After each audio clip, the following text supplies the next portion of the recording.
¿Qué fue, mi gente? Es John Agua. En esta oportunidad tenemos que hablar del nuevo Papa y por qué la izquierda al parecer está celebrando muy feliz y contento de este nuevo Papa.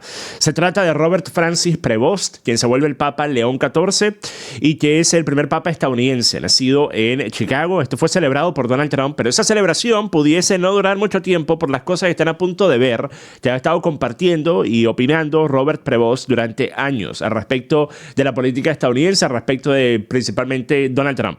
Entonces la reacción de Donald Trump fue: felicitaciones al cardenal Robert Francis Prevost, quien acaba de ser nombrado Papa. Es un gran honor saber que es el primer Papa estadounidense. Qué emoción y qué gran honor para nuestro país. Espero con ansias conocer al Papa León XIV, será un momento muy significativo. Ahora, resulta que poco después de este anuncio haberse dado, personas, incluyéndome, empezamos a buscar cuáles eran las opiniones al respecto de múltiples cosas de Robert Prevost, ya que poco se conocía de esas opiniones antes de esta decisión.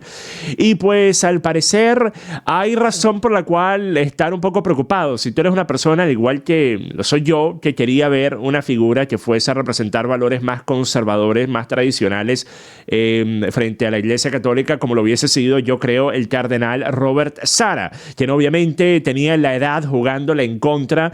Ya tenía una muy avanzada edad, sin embargo, pues es la opción que creo que a muchos de nosotros nos hubiese gustado ver. Pero en este caso les voy a mostrar tanto cosas de un lado como de otro que pudiesen indicar quizás que no todo está dicho con respecto a qué tipo de papa va a ser Robert Prevost. Sin embargo, lo que no se puede ignorar es lo que reporta, por ejemplo, el New York Post, que el nuevo Papa León XIV ha pasado años retuiteando críticas a las políticas de Donald Trump.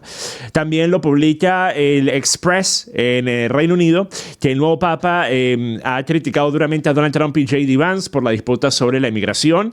Y les voy a mostrar algunos de esos tweets, incluyendo el que está publicado como el retweet más reciente en la cuenta de Robert Prevost en Twitter, que pueden ver aquí en pantalla. El retweet más reciente que pueden ver es uno que dice: mientras Trump y Bukele usan el oval para denunciar la deportación ilegal de un residente estadounidense por parte de los federales, el ex salvadoreño indocumentado, ahora asistente del DC, Evelio, pregunta: ¿no ven el sufrimiento? ¿No les preocupa su conciencia? ¿Cómo pueden callarse? Entonces, nuevamente, esto data de hace tan solo 3 semanas y es obviamente una crítica a las posturas migratorias de Donald Trump, es una crítica a las deportaciones de Donald Trump.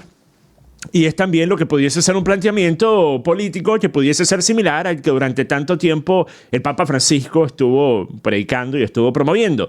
El Papa Francisco nunca tuvo ninguna preocupación en volverse un activista político y habló hasta el cansancio sobre las políticas de Donald Trump y sobre lo nefastas que le parecían esas políticas, ¿ok? Ahora, en el caso de Robert Prevost, también compartiendo artículos publicados por otras personas, escritos por otras personas, pero nuevamente con el sentimiento de que él endorsa, que él apoya, que él promueve lo que se dice en estos artículos. Por ejemplo, en el que hablan de que J.D. Vance se equivoca. Jesús no nos pide que clasifiquemos nuestro amor por los demás. Y comparten un artículo en el cual la premisa se trata justamente sobre la idea de que tú no deberías tener una preferencia por encima de una u otra persona al momento de querer o al momento de amar a una persona. Entonces el artículo dice: el argumento de J.D. Vance evoca un concepto medieval conocido como Ordo Amoris, el orden de la caridad, a menudo atribuido a Santo Tomás de Aquino. La idea es que el amor debe tener un orden jerárquico, que cada persona prioriza correctamente sus afectos, priorizando la familia.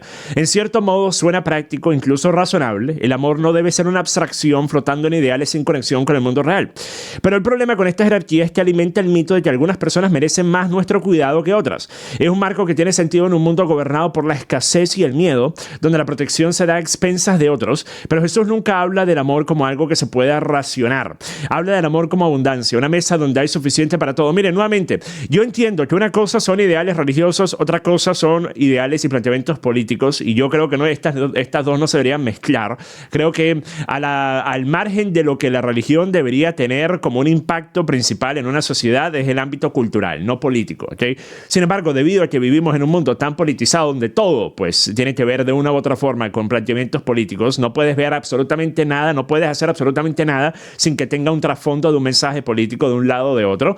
Entonces, en este caso tenemos que decir, miren, Cuando tú estás, en efecto, ejerciendo un cargo tan importante como el de ser figura central del cristianismo, la figura principal de la Iglesia Católica, y lo estás utilizando para avanzar ideales que después se terminan traduciendo a la defensa de posturas de fronteras abiertas, a la defensa de posturas de inmigración ilegal en masa y que se permita porque los recursos son ilimitados, pues estás despegado de lo que es la realidad. Estás despegado de lo que es el querer ser y el deber ser para una nación y para los gobiernos de esas naciones para con respecto a los intereses de los ciudadanos a los que ellos representan, que son los de esa nación y no los del resto del mundo.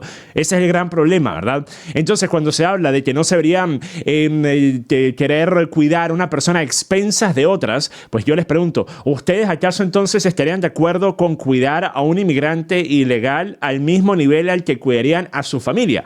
O en el caso de que nosotros entendamos que los recursos en efecto no son ilimitados, tú tendrías que hacerlo a expensas del cuidado de tu familia. Y probablemente la respuesta de la gran mayoría de personas, inclusive de aquellos que se dan golpes de pecho y dicen que son defensores de la inmigración ilegal en masa y de las fronteras abiertas y de las ciudades y los estados santuario, y lo son hasta que les preguntan, bueno, ¿tú dejarías vivir en tu casa a inmigrantes indocumentados? Y dicen, ay, bueno, no, es que, mira, es que yo no tengo espacio, no quiero que estén incómodos, tú sabes, solo tengo un cuarto extra y ese cuarto lo utilizo de oficina los fines de semana, ¿verdad? Entonces, mejor no. Pero inclusive para la gran mayoría de personas que promueven estas políticas, ellos entienden que existe en efecto una jerarquía, que existe en efecto el cuidado primario que va hacia tus seres queridos, hacia tu familia, hacia los que son tu responsabilidad. Y después, claro que sí, obviamente puedes ayudar a otros si tienes cómo hacerlo y si tienes la posibilidad de hacerlo. Pero la idea de que se debería cuidar a todos por igual es una que, pues desde el punto de vista práctico y pragmático, no tiene ninguna base en algo que pudiera manifestarse como un planteamiento político. Simplemente no funcionaría, no serviría, llevaría al absoluto caos. Porque en efecto, entonces, ¿cuál sería el trabajo de un gobierno si no gobernar una nación particular? Para eso entonces que no exista siquiera un gobierno y que un espacio no sea una nación, no tenga fronteras y que todos puedan hacer y deshacer como quieran, ¿ok? Ahora, después también continuamos con lo que fueron algunas posturas que han sido retuiteadas nuevamente por este nuevo papa. Posturas, por ejemplo, en las que él apoya a migrantes indocumentados y la apertura de fronteras. Él retuiteó tweets de apoyo a los soñadores o a los indocumentados y criticó al presidente Trump por usar la frase de bad hombres, de malos hombres, para describir a los inmigrantes indocumentados violentos. Él considera que es una frase racista, ¿ok? Entonces pueden ver aquí, por ejemplo, este retweet que dice... decir que lo que dijo Donald Trump de bad hombres es una línea racista y nativista. Y después básicamente aquí están condenando las declaraciones. También aquí una postura, yo estoy con las Dreamers y las personas que trabajan a tener un sistema migratorio que es justo y moral. ¿Okay? Y que nuevamente, ¿qué significa exactamente que sea justo y moral? Tú pudieses utilizar la justicia desde el punto de vista meramente religioso y decir, bueno, todos deberían tener las mismas oportunidades y el mismo cuidado y el mismo resguardo, y si una persona quiere escapar de una situación difícil en su país, debería poder ingresar a cualquier otro país que quiera. Sin embargo, nuevamente, debido al punto de vista que un planteamiento político no se pudiese realizar de esa forma sin que sea a expensas de la ciudadanía de esa nación, por eso justamente que este tipo de posturas no se deberían mezclar. Tú deberías hacer a la magnitud de lo que puedas para ayudar a otras personas. Sin embargo, al mismo tiempo, tienes que entender que existe un orden de las cosas y que primero tienes que asegurarte de tener tu propia casa en orden antes de ir y tratar de arreglarle los problemas a tu vecino, ¿ok? De igual forma también tenemos otras publicaciones en las que el nuevo Papa retuiteó una vez una publicación sobre cómo debemos seguir orando por George Floyd, delincuente profesional y obviamente adicto. El tuit decía que se erradique todo odio, violencia y prejuicio. Y después pone aquí obviamente un mensaje sobre el señor George Floyd. Y nuevamente yo me pregunto, ¿dónde está una vez más los mensajes de rechazo a quienes se comportan de forma incorrecta? ¿Dónde está el mensaje de apoyo a quienes estaban tratando de resguardar a las demás y terminan viéndose en un escenario en el que su vida entera queda arruinada, su vida entera queda destruida? Y pues en el caso de Derek Chauvin, él pasa gran parte del resto de su vida en prisión, ¿ok? Ustedes pueden decir que él debería haber pasado una pena de prisión. Yo también estoy de acuerdo con ello. Creo que lo que le dieron fue demasiado excesivo, increíblemente excesivo, ¿ok? Porque yo personalmente creo que fue un error. No creo que él de forma maliciosa trató de quitarle la vida a George Floyd. Creo que fue simplemente un error que estaba quizás avanzado impulsado por su propio ego, de no querer darse a ceder, de no querer dar el brazo a torcer y de no querer hacer lo que le estaba pidiendo la multitud que lo estaba rodeando. Yo no creo que el propósito que él tenía realmente era de quitarle la vida a George Floyd, porque será totalmente ilógico pensar que eso es lo que quería hacer cuando él sabía que lo estaban grabando 20 teléfonos diferentes y cuando él tenía que saber que esto iba a incurrir en la destrucción de su carrera y es muy probable llevarlo a la prisión también. ¿Okay? Entonces, casos como estos, me parece que de la misma forma que se puede decir, y se dice en efecto tantas veces por parte de estos movimientos de supuesta justicia social, los movimientos como BLM que defienden a los pobres criminales que fueron dados de baja porque estaban corriendo mientras que sostenían una pistola, como el caso que yo mencioné el día de ayer, de Rodney Hinton Jr. Vayan y vean el video está titulado El nuevo héroe de los progresos, el nuevo héroe de la izquierda. Y en ese caso yo hablé sobre justamente cómo ahora se está defendiendo esta persona que le quitó la vida a un policía inocente simplemente porque el día anterior otro policía que nada tenía que ver con el policía que resultó víctima de este padre le había dado de baja a su hijo, y la razón es porque el hijo estaba en un auto robado con una pistola y cuando la policía vino a detenerlo el hijo empezó a correr con la pistola en la mano. Entonces, nuevamente, si estamos hablando de las mismas personas que promueven la defensa de esos criminales y al mismo tiempo promueven la cacería y que se vuelvan los enemigos públicos número uno a los que tratan de impedir y detener a los criminales, pues estamos en un mundo que yo creo no está siguiendo justamente el planteamiento de lo que es moralmente correcto. Ahora, seguimos también con algunos otros comentarios. Por ejemplo, en el año 2015, Robert Prevost comparte este artículo del cardenal Dolan donde dice: ¿por qué la retórica antiinmigrante de Donald Trump es tan problemática? ¿Okay? Nuevamente, entiendan algo. Vuelvo y repito. Yo entiendo los planteamientos de la iglesia, entiendo los planteamientos religiosos que se pueden dar, pero cuando lo estás haciendo con respecto a temas políticos, te vuelves un activista político y por ende tú tienes que entender que los planteamientos que das no van relacionados a lo que se puede hacer sin afectar a la ciudadanía de un país particular. Ese es el gran problema, ¿okay? Ese es el gran problema. Si el mensaje fuera uno más generalizado, que no tuviese que ver con un líder político, con un país en particular, fuera simplemente el de respeto, el resguardo, el cuidado a todos por igual, ok, se entiende perfectamente. Pero cuando estas figuras religiosas se vuelven abiertamente activistas políticos, allí es donde yo creo que es justo y necesario que personas, por ejemplo, como yo, vengamos a criticarlos por hacerlo.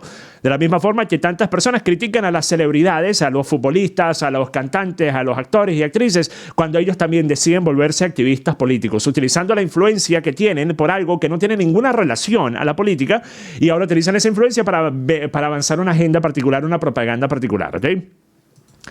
Ahora, también tenemos inclusive personas impresentables como Harry Sisson, el que juraba que primero Joe Biden iba a vencer a Donald Trump y que después Kamala Harris iba a vencer a Donald Trump. Harry Sisson está celebrando la decisión, está celebrando la selección de este nuevo papa. Esto es lo que tuvo que decir en su más reciente video. Donald Trump's day just got a lot worse because a new pope has been elected, Robert Prevost, now known as Pope Leo XIV. He's a Chicago native, the first American to be elected pope. But something else came out about the new pope. He's anti-Trump. He's anti-JD Vance. He's anti-MAGA. Oye, entonces, obviamente, mucha celebración de parte de la izquierda en redes sociales por esta decisión. Esto fue lo que yo publiqué al respecto, ¿verdad? El Papa queríamos el tenodiero, pero miren, también lo que tengo que mencionar, para ser justos aquí, y obviamente a medida que vaya aprendiendo más de este nuevo Papa, puede ser probablemente una actualización al respecto, pero para ser lo más justo posible, este Papa también ha estado en varias instancias defendiendo pues ideales correctos apegados a las escrituras, a las enseñanzas. Por ejemplo, en un caso cuando él se enfrentó al Ministerio de la Mujer y Poblaciones Vulnerables, cuya líder en aquella época, Gloria Montenegro Figueroa, había hecho una entrevista en la que había dicho que quienes apoyaban el movimiento que estaba promoviendo Robert Prevost, siendo el obispo de la diócesis de Chiclayo, eran personas que estaban buscando meterse con los hijos de la gente. Entonces esta mujer, Gloria Montenegro, quien era una vez más Ministerio de la Mujer y Poblaciones Vulnerables en Perú, dijo: con mis hijos no te metas. Y la respuesta de Robert Prevost, yo creo, fue muy apropiada. Dijo: les diría que con sus hijos sí me meto y me comprometo con ellos para que sean personas de bien, exitosas, y para que aprendan que en la diversidad y el respeto está el éxito del país. ¿Y de qué estaba hablando? Pues él estaba haciendo el planteamiento de que si bien él está 100% de acuerdo con defender el trato igualitario para varones y mujeres, él también agregó: estamos convencidos de la importancia de promover la familia como elemento constitutivo de la sociedad y no destruir la familia como tradicionalmente se ha considerado. Un varón y una mujer que se aman y están comprometidos, ¿ok? De igual forma, en el año 2012 él había hecho durante un discurso algunos comentarios expresando su preocupación por la cultura occidental que promueve la simpatía por creencias y prácticas que contradicen el evangelio, mencionando específicamente el estilo de vida homosexual y las familias alternativas formadas por parejas del mismo sexo y sus hijos adoptivos, ¿ok? Lo cual pudiese indicar que por lo menos en el año 2012 él era más de tendencias conservadoras que, por ejemplo, lo llegaron a ser algunos de los otros candidatos a ser papa. Por ejemplo, el caso de Luis Tagle, que yo creo era de lejos el más progre, la opción más progre que había. Entonces, por lo menos, de ese punto de vista, pues no fue lo peor que pudo haber salido de aquí. Y encima de eso, estoy totalmente dispuesto a que se me cambie la opinión que tengo, por lo menos hoy por hoy, sobre Robert Prevost, de aquí a los próximos meses y años, y vamos a ver qué trabajo hace. Y al fin y al cabo, yo vuelvo y repito, miren, yo nunca trato de venderme como soy un experto en religión, por eso muy rara vez hablo de religión, muy, muy rara vez. Por ejemplo, el tema inclusive de tener debates sobre la religión es algo que yo hacía cuando era un muchachito. Ya de ahí en adelante yo entendí que no es la posición para ninguna persona como yo estar tratando de incentivar a que otros se vuelvan creyentes. Las personas deberían ser creyentes por su propia motivación, por sus propios deseos y realmente por su propia fe. No se le puede obligar a una persona a ser creyente. Es totalmente contradictorio a lo que es la fe en sí. Sin embargo, vuelvo y repito, desde el punto de vista pragmático de una persona que sin importar si eres católico o cristiano o inclusive si eres agnóstico, si ni siquiera crees, era ateo inclusive. Si tú eres una persona que quiere ver el avance, la propagación de ideales conservadores, de la manutención de la familia tradicional, de la manutención de los valores sociales que dejaron que nosotros tuviésemos pues la sociedad que logramos tener antes de lo que ha sido en esta última década y media el empiezo de la caída drástica y exponencial de la misma. Hay personas que dirán, inclusive esto empezó mucho antes, empezó en los años 70 con la era del movimiento hippie, la era del libre amor, y de ahí en adelante las cosas fueron empeorando cada vez más y probablemente tienen razón. Sin embargo, en este caso, yo creo que esas personas que quieran ver la manutención de estos valores tradicionales y conservadores deberían querer en efecto que una persona que tiene un puesto tan importante, de tanta influencia, pues los represente. Y por eso es que este tipo de temas son interesantes inclusive para personas que no son católicos o cristianos. Pero bueno, miren, como dije, estoy dispuesto a que se me demuestre que en realidad Robert Francis Prevost sí va a ser un muy buen papa. Eso es lo que creo que esperamos todos. Así que le voy a dar por lo menos la oportunidad, ¿ok? No voy a priori a juzgar lo que él va a hacer como papa porque simplemente a estas alturas no se sabe. Simplemente les comparto lo que se ha visto porque en efecto la izquierda está haciendo una celebración de esta decisión. Pero bueno, con eso termino el video, mi gente. Hasta la próxima. Paz.